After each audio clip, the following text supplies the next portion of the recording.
शुरू करते हैं बुलेटिन। निगरान हुकूमत का पंजाब में झींगों की फार्मिंग शुरू करने का अहम फैसला। 15 लाख एकड़ से जायद सीमज़दा अराजी झींगों की फार्मिंग के लिए इस्तेमाल की जाएगी। झींगों की फार्मिंग से अरबों डॉलर्स का ज़र मुबादला हासिल होगा। मुकामी सरमायाकारों की मखसूस मुद्दत के लिए बिला मुआवजा अराजी फराहम की जाएगी। निगरान वज़ीर आला मोहसिन नकवी ने श्रिम्प फार्मिंग की मंजूरी देते हुए मनसूबे का जामे प्लान तलब कर लिया। आपको बता रहे हैं, निगरान हुकूमत का पंजाब में झींगों की फार्मिंग शुरू करने का अहम फैसला। 15 लाख एकड़ से जायद सीमज़दा अराजी झींगों की फार्मिंग के लिए इस्तेमाल की जाएगी। झींगों की फार्मिंग से अरबों डॉलर्स का ज़र मुबादला हासिल होगा। मुकामी सरमायाकारों को मखसूस मुद्दत के लिए बिला मुआवजा अराजी फराहम की जाएगी। निगरान वज़ीर आला मोहसिन नकवी ने श्रिम्प फार्मिंग की मंजूरी देते हुए मनसूबे का जामे प्लान तलब कर लिया। मज़ीद जान लेते हैं अली रामे से। जी अली, बताइएगा। जी बिल्कुल, निगरान हुकूमत ने फैसला किया है कि जो एक्वा कल्चर है, ये श्रिम्प फार्मिंग है, उसके लिए फौरी तौर पर इकदाम जो है वो किए जाएं। और इसके लिए पंजाब के अंदर जितनी भी बंजर जमीनें पड़ी हैं, वहां पर श्रिम्प फार्मिंग का पायलट प्रोजेक्ट जो है उसका आगाज होगा। तो इस पर अब निगरान हुकूमत ने बाकायदा इस पायलट प्रोजेक्ट की मंजूरी दे दी है और साथ हदायत जारी की है कि फौरी तौर पर इस प्रोजेक्ट का आगाज जो है वो होना चाहिए, ताकि ज़र मुबादला के ज़खायर जो है वो पंजाब के अंदर पड़े। अब इस प्रोजेक्ट के अंदर एक तो बंजर जमीनों से फायदा लिया जाएगा कि वहां पर जितने भी लोग इसमें सरमायाकारी के हवाले से इंटरेस्टेड है, वो वहां पर अपने फार्मिंग जो है वो कर सकेंगे। और साथ ही हुकूमत जो है उनको एक अच्छा खासा मुआवजा जो है वो भी प्रोवाइड करेगी सरमायाकारों को। वो इस मद में कि उनको बंजर जमीन देकर कम मुआवजे पर उनसे उनको फार्मिंग के हवाले से उनकी तरजीहात जो है वो बढ़ाई जाएंगी। अब इसके लिए 15 लाख एकड़ से जायद का रकबा जो पंजाब के पास मौजूद है, वहां पर जो जितने भी सरमायाकार इस प्रोजेक्ट के हवाले से ये इस फार्मिंग में इंटरेस्टेड हैं, उनसे वो क्राइटेरिया के मुताबिक उनको ये फार्मिंग की इजाजत जो है वो देंगे, जिसके बाद हतमी जो है वो इस प्रोजेक्ट का आगाज कर दिया जाएगा। जी। फार्मिंग प्रोजेक्ट के मुतालिक अली रामे हमें अपडेट कर रहे थे, बहुत शुक्रिया आपका। अब बात कर लेते हैं सोने की बढ़ती कीमतों के हवाले से। सोने की कीमत में होशरुबा इजाफा। फी तोला सोने की कीमत में 2,500 रुपये इजाफा। 2,27,500 रुपये की बुलंद तरीन सतह पर पहुंच गया। 10 ग्राम सोना 2,147 रुपये महंगा होने के बाद 1,95,044 रुपये का हो गया। मजीद जान लेते हैं फजील अहमद से। जी फजील, बताइएगा। जी बिल्कुल, सराफा मार्केट में फी तोला सोना आज 2,500 रुपये महंगा होने के बाद मुल्क की बुलंद तरीन सतह 2,27,500 रुपये का हो चुका है, जबकि 10 ग्राम सोने की कीमत 2,142 रुपये इजाफे के बाद सराफा मार्केट के अंदर 10 ग्राम सोना जो है वो 1,94,040 रुपये का हो चुका है। सराफा मार्केट के ताजरों की जानिब से ये भी कहा जा रहा है कि सोने की कीमतें जो है वो पाकिस्तान की मईशत जो है वो कंट्रोल होने की वजह से बढ़ती आ रही है और आइंदा भी ताजरों की जानिब से सोने की कीमतों में इजाफे का अंदिया दिया जा रहा है। और यही सोने की कीमत में होशरुबा इजाफा हुआ है। फजील हमें अपडेट कर रहे थे, बहुत शुक्रिया आपका। आपको बता रहे हैं सोने की कीमतों के हवाले से, जिसमें होशरुबा इजाफा। फी तोला सोने की कीमत 2,500 रुपये बढ़ गई। 2,27,500 रुपये की बुलंद तरीन सतह पर पहुंच गया। 10 ग्राम सोना 2,147 रुपये महंगा होने के बाद 1,95,044 रुपये का हो गया। आपको बता रहे हैं फी तोला सोना 2,000 रुपये महंगा 2,27,500 रुपये की बुलंद तरीन सतह पर पहुंच गया। 10 ग्राम सोना 2,143 रुपये महंगा 1,95,044 रुपये का हो गया। दूसरी जानिब फैसलाबाद के हल्का NA 104 और PP 109 में पाकिस्तान तहरीक इंसाफ का वर्कर कन्वेंशन। तंजीमी अहदेदारान और कारकुनान की कसीर तादाद ने शिरकत की। फहम उसको बाद में अदा किया, उसको इस्तात बाद में दी, उसको समझ बाद में आई, तो क्या हम उसकी कदर नहीं करेंगे? हम उसकी भी कदर करेंगे। ठीक है, हमारी मकसद सिर्फ ये है इस गुफ्तगू का कि हमने जब गुफ्तगू करनी, इसमें पार्टीबाजी शो ना हो कि विदिन पार्टी भी पार्टियां हैं। हम विदिन पार्टी कोई ग्रुप्स नहीं है, हम एक जान है, हम एक कुव्वत हैं, हम तहरीक इंसाफ है, हम इमरान खान हैं। ये जो हमारे लीडर हैं, ये हमारे सर का ताज है। अब जो जीत जाएगा उसकी अजमत को सलाम। जो जिसको टिकट ना मिले, अगर वो हमारे टिकट होल्डर के साथ दिलो जान से कोशिश करे उसके जीतने के लिए, तो उसकी अजमत को 2 बार सलाम। मकसद यही है कि हमारी तरफ सामने तहरीक इंसाफ खड़ी है बस। और हमने पिछले दिनों इसी 13 में तकरीबन सारे MNAs आए, सारे MPAs आए, हमारी तरफ आए, उनका जलसा जुलूस करवाया। जो भी आता था हमने अपना विजन यही बयान किया कि खान साहब जिसको भी कह दें हमारे लिए वही तहरीक इंसाफ है, हमारे लिए वही हमारा उम्मीदवार है।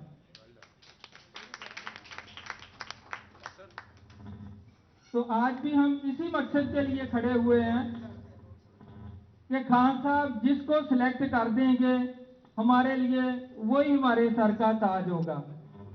और कल भी हमने रैली एक निकाली, उसमें हमारे एनए के उम्मीदवार साहब थे, नाम नहीं लेना चाह रहा उनका, उन्होंने खुद अपनी जुबान से यही कहा कि हमारे लिए सबसे पहले हमारी पार्टी तहरीक इंसाफ है और खान साहब है। अगर खान साहब हम तीनों में से किसी को एक को सिलेक्ट करते हैं तो बाकी जो दो एमएनएज हैं उनको चाहिए कि वो उसकी सपोर्ट करें, बजाय इसके कि वो आजाद उम्मीदवार के कागजात जमा करवा दें, बजाय इसके कि वो दूसरी पार्टी की तरफ चले जाएं। इसका मतलब है कि वो अपनी पार्टी से मुखलस नहीं है। तो लिहाजा हमें आज के इस कन्वेंशन का भी मकसद पता चल ही गया है कि खान साहब जिसको सिलेक्ट कर देंगे हमारे लिए वही हमारा उम्मीदवार होगा। और दूसरी बात एक छोटी सी कहना चाह रहा हूं कि जैसे कि आज का कन्वेंशन पे हम इकट्ठे हुए हैं, अगर कोई जलसा जुलूस ऐसे कोई कॉर्नर मीटिंग आती है तो तमाम दोस्तों से भी गुजारिश है कि सब दोस्त इकट्ठे हुआ करें। यहाँ आपको बताएं, फेस्को का दफातर और तनसीबात की हिफाजत के लिए गार्ड्स की भर्ती का फैसला। Chairman board of directors Malik Tehseen Awan ने 600 गार्ड्स भर्ती करने की मंजूरी दे दी। मजीद तफसीलात जान लेते हैं अवैस अली से। जी अवैस। जी बिल्कुल, फेस्को की जानिब से दफातर और तनसीबात की हिफाजत को यकीनी बनाने के लिए 600 प्राइवेट गार्ड्स की खिदमत हासिल करने का फ़ैसला किया गया है। फेस्को की जानिब से 600 गार्ड जो हैं वो भर्ती किए जाएंगे और तमाम तर सर्कल्स में जो फेस्को के दफातर हैं और इसके साथ साथ फेस्को की जो तनसीबात है उनकी हिफाजत को यकीनी बनाया जाएगा। और जो गार्ड भर्ती किए जाएंगे उनकी कम से कम तनख्वाह 35,000 तक मुकर्रर की जाएगी। 1 साल के लिए जो है वो गार्ड के अहदे पर भर्ती किया जाएगा उम्मीदवारान को, और तसल्ली बख्श कारकर्दगी पर जो मुद्दत होगी गार्ड्स की उसमें एक्सटेंशन जो है वो भी की जाएगी। इसी हवाले से फेस्को काम का यही कहना है कि chairman board of directors FESCO Malik Tehseen Awan की हिदायत पर फेस्को में तमाम तर जो दफातर मौजूद हैं और फेस्को की जो करोड़ों रुपए की तनसीबात हैं उनकी हिफाजत को यकीनी बनाने के लिए 600 के करीब जो गार्ड्स हैं उनकी भर्ती जो है वो यकीनी बनाई जाएगी। और इसके साथ साथ फेस्को की जानिब से जो भर्ती करने का जो तरीक़ाकार है वो भी जारी किया गया है। जो तनख्वाह है उसका भी तयन कम से कम 35,000 तक जो है वो फेस्को की जानिब से रखने का फ़ैसला किया गया है। मज़ीद फेस्को काम का यही कहना है कि 600 के करीब गार्ड जो हैं वो फेस्को के तमाम सर्कल्स के 8 अजला में उनकी भर्ती का अमल जो है वो यकीनी बनाया जाएगा ताकि फेस्को के जो तमाम दफातर हैं उनकी सिक्योरिटी को यकीनी बनाया जा सके और इसके साथ साथ तनसीबात के तहफ़्फ़ुज़ को यकीनी बनाया जा सके ताकि फेस्को में जो मटीरियल चोरी की वाक़यात होते हैं उन पर काबू पाया जा सके और फेस्को के दफातर के जो मौजूद फेस्को का सामान है, ट्रांसफार्मर्स अवैस अपडेट कर रहे थे, बहुत शुक्रिया आपका। यहाँ आपको बता रहे हैं, फेस्को का दफातर और तनसीबात की हिफाजत के लिए गार्ड्स की भर्ती का फैसला। Chairman board of directors Malik Tehseen Awan ने 600 गार्ड्स भर्ती करने की मंजूरी दे दी। फेस्को का दफातर और तनसीबात की हिफाजत के लिए गार्ड्स की भर्ती का फैसला। फेस्को दफातर और तनसीबात की हिफाजत के लिए 600 गार्ड्स भर्ती किए जाएंगे। Chairman board of directors Malik Tehseen Awan ने गार्ड्स भर्ती करने की मंजूरी दे दी। यहाँ आपको बताएं, निगरान वज़ीर आला पंजाब मोहसिन नकवी की हिदायत पर मुख्तलिफ इदारों के एनओसीज न मिलने पर सालों से ज़ेरे इल्तवा पेट्रोल पंप्स के एनओसीज जारी करने का सिलसिला जारी। डिप्टी कमिश्नर अली अनान कमर ने मजीद 4 पेट्रोल पंप्स को फाइल मुकम्मल होने पर एनओसीज जारी कर दिए। वकास बेग हमारे साथ मौजूद हैं, इनसे मजीद जान लेते हैं। जी वकास। जी बिल्कुल, निगरान वज़ीर आला पंजाब सैयद मोहसिन नकवी की खसूसी हिदायत पर जिला इंतजामिया फैसलाबाद की जानिब से मुख्तलिफ सालों से रुके हुए पेट्रोल पंप के एनओसी जारी किए जाने का सिलसिला जारी है। इस हवाले से मैं बताता चलूं कि गुज़िश्ता हफ्ते 18 नए पेट्रोल पंप को एनओसी जारी किए गए थे, जबकि आज 4 नए पेट्रोल पंप्स के एनओसी जो है वो जारी कर दिए गए हैं। इस हवाले से डिप्टी कमिश्नर अली इमरान कमर का ये कहना था कि 2018 से ज़ेरे इल्तवा जो एनओसी थे उनके तमाम तर डॉक्यूमेंट्स मुकम्मल करने के बाद आज पंप मालकान को जो है एनओसी जारी कर दिए गए हैं, जबकि इसके साथ साथ ऐसी पेट्रोल पंप की दरखास्तें जो कि ताहाल नामुकम्मल मुख्तलिफ दफातर में मौजूद हैं, उनके दरखास्त गुजारों को कॉल्स करके उनकी फाइलें ना सिर्फ कंप्लीट करवाई जा रही हैं बल्कि नए सिरे से एनओसी जो है वो उनको जारी किए जा रहे हैं। अली इमरान कमर का ये कहना था कि नए पेट्रोल पंप लगने से जहां कारोबार में इजाफा होगा वहीं बेरोजगारी में कमी भी वाक़या होगी। वकास बेग अपडेट कर रहे थे, बहुत शुक्रिया आपका। सिटी ट्रैफिक पुलिस के 20 वार्डन्स को सीनियर ट्रैफिक वार्डन्स के ओहदे पर तरक्की दे दी गई। सीटीओ मकसूद अहमद और DSP headquarter traffic Naseem Akhtar ने तरक्की पाने वाले वार्डन्स को प्रमोशन बैचेस लगाए। मजीद इस हवाले से जान लेते हैं तैयब मकबूल से। जी तैयब, बताइएगा। सिटी ट्रैफिक पुलिस फैसलाबाद के 20 वार्डन्स को सीनियर ट्रैफिक वार्डन के ओहदों पर तरक्की दी गई थी। तरक्की पाने वालों को प्रमोशन बैजेस लगाने की तकरीब चीफ ट्रैफिक ऑफिसर के दफ्तर में मुनक्कद हुई, जिसमें चीफ ट्रैफिक ऑफिसर फैसलाबाद मकसूद अहमद लॉन और DSP headquarter traffic madam Naseem Akhtar ने तरक्की पाने वालों को प्रमोशन के बैजेस लगाए। चीफ ट्रैफिक ऑफिसर मकसूद अहमद लॉन हमारे साथ मौजूद हैं, उनसे बात करते हैं। सर, बताइएगा कि 20 वार्डन्स को तरक्की दे दी गई है, क्या कहना चाहेंगे, इनको क्या पैगाम देना चाहेंगे कि इनकी जिम्मेदारियां पहले से बढ़ चुकी हैं? बिस्मिल्लाहिर्रहमानिर्रहीम। यकीनन जी, ये तमाम भी जो ट्रैफिक वार्डन थे वो अच्छी कारकर्दगी की बुनियाद पे प्रमोट हुए हैं। मैंने इनको तमाम को बैचेस लगाए हैं, मुबारकबाद दी है और जो है यही इनसे तवक्को रखता हूँ कि ये अपनी जो ड्यूटी है बड़ी ज़िम्मेदारी से और बहुत ईमानदारी से अपना काम सर अंजाम देंगे और मज़ीद लोगों में अपना जो इमेज है वो बेहतर करेंगे। और सर, ये भी बताइएगा कि जो प्रमोट होने से रह गए हैं उनकी हौसला अफजाई के लिए क्या पैगाम देना चाहिए? चीज़ कोई ऐसी बात नहीं है, क्योंकि देखिए सीटें होती हैं, सीटों के मुताबिक ही प्रमोशन मिलती है। जो लोग रह गए वो इंशाल्लाह नेक्स्ट प्रमोशन में उनका नाम आ जाएगा, कोई ऐसी बात नहीं है। वो भी बिल्कुल इसी तरह मेहनत और लगन से अपना दिलजमी से काम करें तो इंशाल्लाह वो भी नेक्स्ट प्रमोट होंगे जी।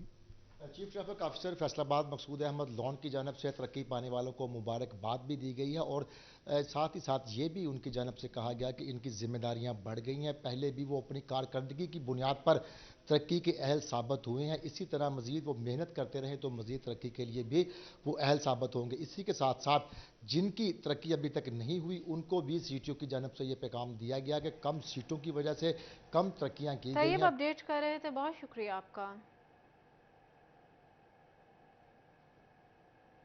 दूसरी जानिब स्कूल एजुकेशन डिपार्टमेंट पंजाब ने ई ट्रांसफर खोलते हुए असातिज़ा से दरख्वास्तों की वसूली का शेड्यूल जारी कर दिया। ट्रांसफर के लिए तमाम कैटेगरीज के असातिज़ा 25 मई से 2 जून तक दरख्वास्त दे सकेंगे। डॉक्यूमेंट्स की तस्दीक 3 से 7 जून तक होगी। ई ट्रांसफर के ऑर्डर्स 26 जून को जारी होंगे। स्कूल एजुकेशन डिपार्टमेंट ने तमाम अजला के CEO एजुकेशन को मरासला भेज दिया। फैसलाबाद में तिल की काश्त का सिलसिला जारी। ज़राई माहिरीन कहते हैं रवां सीजन सबसे ज्यादा मुनाफा बख्श फसल तिल की है। तिल की फसल पर अखराजात कम और मुनाफा ज्यादा है, किसानों को इस जानिब रागिब करना होगा। मजीद जान लेते हैं अब्दुर्रहमान से। जी अब्दुर्रहमान, बताइएगा।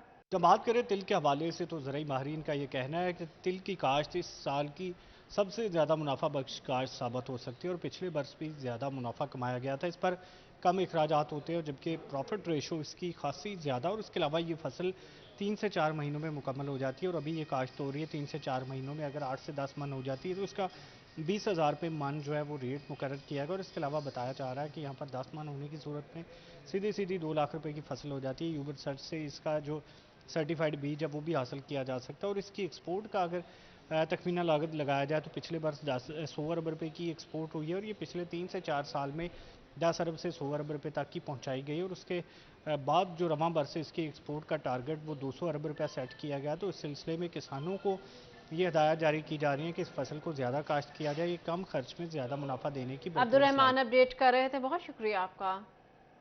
जंग में टीबी के मरीजों को सहूलियात की फराहमी के लिए महकमा सेहत का अहम इकदाम। जिला भर के मराकज़ सेहत पर टीबी टेस्ट और एक्सरे की सहूलतों का जायजा लेने के लिए मीटिंग की सदारत CEO health doctor Salman Zahid ने की। मजीद तफसीलात जान लेते हैं वसीम अजीज से। जी वसीम, बताइएगा। जी बिल्कुल, टीबी कंट्रोल प्रोग्राम के हवाले से आज सीईओ हेल्थ के ज़ेर निगरानी मीटिंग का इनेकाद किया गया, जिसमें गुज़श्ता 3 माह की जितनी भी कारकर्दगी थी उसका जायज़ा लिया गया। मेरे साथ CEO health doctor Salman Zahid साहब मौजूद हैं, इनसे बात करते हैं। सर बताइएगा, टीबी को कंट्रोल करने के लिए महकमा सेहत जंग क्या इकदाम कर रहे हैं?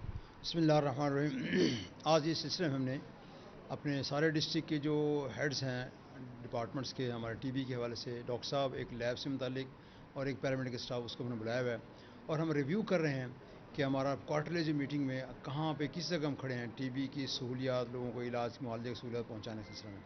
इस सिलसिले में जो हमने उसको सारा मुआयना किया है और उसको हमने एनालिसिस किया है, इससे वाज़ेह तौर पर फ़र्क सामने आया है कि अल्लाह के फजल से पहले की निस्बत बहुत सारी इम्प्रूवमेंट हमारे इसमें मरीज़ों की सहूलियत के सिलसिले में आई है।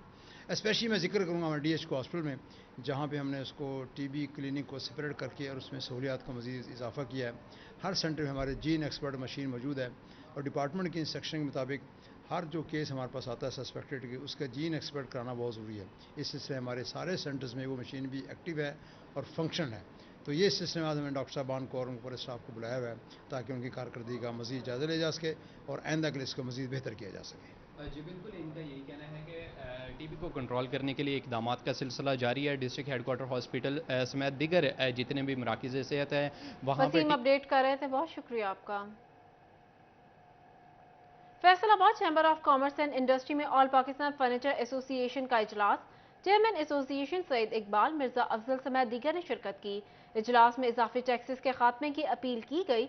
मज़ीद जान लेते हैं शराज भट्ट से। जी शराज, बताइएगा। फैसलाबाद ऐवान सनत और तिजारत में ऑल पाकिस्तान फर्नीचर्स एसोसिएशन का इजलास मुनक़िद हुआ है। इस स्टैंडिंग कमेटी के चेयरमैन इस वक्त सईद इकबाल भी इस इजलास में मौजूद हैं। उनके साथ साथ फर्नीचर से जुड़े फैसलाबाद के ताजर बरादरी की कसीर तादाद ने इस इजलास में शिरकत की है।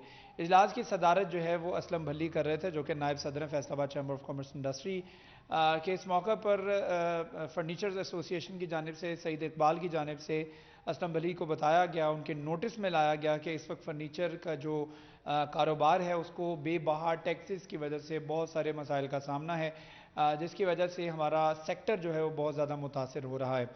खाम माल की मौजूदगी ना होने की वजह से कुछ फर्नीचर्स ऐसे होते हैं जो पोर्च फर्नीचर्स होते हैं, वो कई कैटेगरीज ऐसी होती हैं जिनके अंदर रॉ मटेरियल जो है वो इम्पोर्टेड इस्तेमाल होता है और इम्पोर्ट मुकम्मल तौर पर बैन होने की वजह से फर्नीचर का कारोबार करने वाले ताजर हजरात जो हैं उनको शदीद परेशानी का सामना है। इस हवालों से उन्होंने असलम भली के नोटिस में ये मसाइल लेकर आए, जिसके बाद हाजी असलम भली जो कि नायब सदर Faisalabad chamber of commerce industry के, उनकी जानिब से यकीन दहानी करवाई गई कि वो तमाम तर मामला जो हैं वो हुकूमत तक पहुँचाएँगे बज़रिया लेटर, बज़रिया टेलीफोन, और जो भी उनकी मीटिंग्स होंगी इस्लामाबाद में उसमें। शराज अपडेट कर रहे थे, बहुत शुक्रिया आपका। न्यूज़ स्टूडियो से फिल वक्त इतना ही।